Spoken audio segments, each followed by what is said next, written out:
যে ছেলেটিকে সবাই ব্যর্থ বলেছিল, সেই একদিন সবার চেয়ে সফল হলো। কখনো কি এমন হয়েছে যখন সবাই তোমাকে বলেছে তুমি পারবে না, তোমার স্বপ্নকে নিয়ে হাসি হাসি করেছে, তোমার চেষ্টা দেখে বলেছে এতে কোনো লাভ নেই? আজ আমি তোমাকে এমন একটি গল্প শোনাবো যা হয়তো তোমার জীবন বদলে দিতে পারে। একটি ছোট শহরে আরিফ নামে একটি ছেলে থাকত। তার পরিবারের আর্থিক অবস্থা খুব ভালো ছিল না। স্কুলে সে কখনো প্রথম হতে পারেনি। পরীক্ষায় মাঝে মধ্যেই খারাপ ফল করত। শিক্ষকরা বলতেন এই ছেলে দিয়ে বড় কিছু হবে না। বন্ধুরা তাকে নিয়ে হাসত, আত্মীয়রা বলতো চাকরি পেলেই অনেক, বড় স্বপ্ন দেখে লাভ নেই। কিন্তু আরিফের একটি বিশ্বাস ছিল, আমি আজ দুর্বল হতে পারি, কিন্তু প্রতিদিন যদি নিজেকে একটু একটু করে উন্নত করি তাহলে একদিন আমি বদলে যাব। সেই দিন থেকেই সে সিদ্ধান্ত নিল অন্যদের কথা নয়, নিজের কাজের দিকে মন দেবে। প্রতিদিন ভোরে উঠত, বই পড়ত, নতুন দক্ষতা শিখত, নিজের ভুলগুলো লিখে রাখত। প্রতিদিন মাত্র 1% ভালো হওয়ার চেষ্টা করত। প্রথম 1 মাসে কোনো পরিবর্তন দেখা গেল না, 3 মাসেও না, 6 মাস পরও কেউ তাকে গুরুত্ব দিল না। অনেকে বলল দেখলে এত পরিশ্রম করে কি লাভ হলো? কিন্তু আরিফ থামেনি, কারণ সে জানত বাঁশ গাছ প্রথম কয়েক বছর মাটির নিচে শিকড় বাড়ায়, বাইরে কিছুই দেখা যায় না।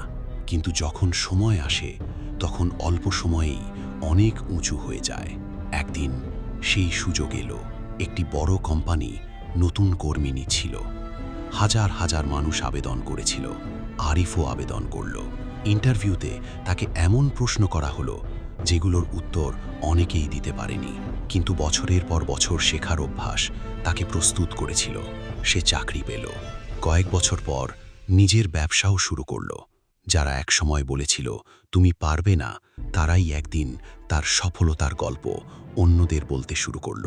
এই গল্প শুধু আরিফের নয়, এই গল্প প্রতিটি মানুষের, যে ব্যর্থতার পরও হাল ছাড়ে না। মনে রেখো, মানুষ তোমাকে তোমার বর্তমান দেখে বিচার করবে, কিন্তু তোমার ভবিষ্যৎ নির্ধারণ করবে তোমার প্রতিদিনের সিদ্ধান্ত।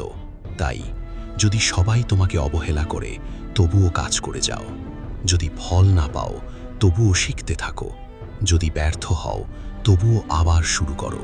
কারণ সফল মানুষরা কখনো হার মানে না, তারা শুধু আরেকবার চেষ্টা করে। আজ থেকে প্রতিজ্ঞা করো, অজুহাত নয়, অভিযোগ নয়, প্রতিযোগিতা নয়, শুধু নিজের গতকালের সংস্করণকে হারানোর চেষ্টা করবে। হয়তো পৃথিবী আজ তোমাকে চেনে না, কিন্তু একদিন তোমার পরিশ্রমই তোমার পরিচয় হয়ে দাঁড়াবে। মনে রেখো, স্বপ্ন দেখা সহজ, কিন্তু প্রতিদিন সেই স্বপ্নের জন্য কাজ করাই একজন সাধারণ মানুষকে অসাধারণ করে তোলে। যদি এই গল্পটি তোমাকে একটুও অনুপ্রাণিত করে থাকে তাহলে ভিডিওটি লাইক করো, চ্যানেলটি সাবস্ক্রাইব করো এবং কমেন্টে লিখো আমি হার মানব না। আবার দেখা হবে নতুন একটি অনুপ্রেরণামূলক গল্প নিয়ে।